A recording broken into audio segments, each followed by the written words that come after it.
इनसे सवाल पूछिए कृपया शांत रहे। आप बताइए 70 साल में आपने क्या किया है। मैं तो इस सदन में कहना चाहता हूं सभापति महोदय कि हमसे 70 साल का हिसाब मांगने वालों, जो सरकार अपना चलाया हुआ 2000 का नोट 7 साल नहीं चला सकी, वो हमसे 70 साल का हिसाब मांगती है। इसे कहते हैं जोश हाई होना, इसे कहते हैं रेल बनाना और इसी को कहते हैं जमकर धुनाई करना। इन दिनों संसद में इसी तरह विपक्षी नेता सत्ताधारी पार्टी को रगड़ रहे हैं।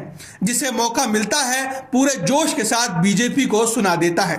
इस बार मौका मिला इमरान प्रतापगढ़ी को, तो वो भला कैसे पीछे रहते। 70 साल का हिसाब मांगने वाली बीजेपी को ऐसा सुनाया कि खुद प्रधानमंत्री मोदी ध्यान लगाकर एक एक शब्द गौर से सुन रहे थे।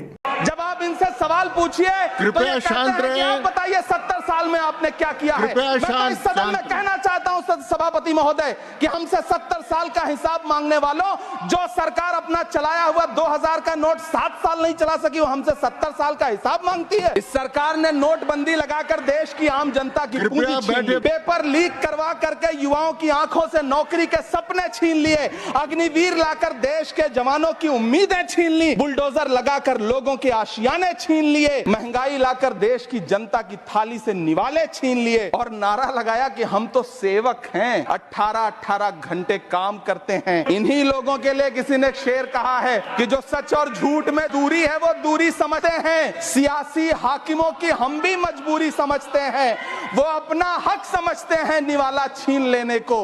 डकैती को बहुत से लोग मजदूरी समझते हैं। हमें पता है कि कैसी मजदूरी की जा रही है। इमरान प्रतापगढ़ी ने तंज कसते हुए शेर भी सुनाया और जमकर खरी खोटी भी।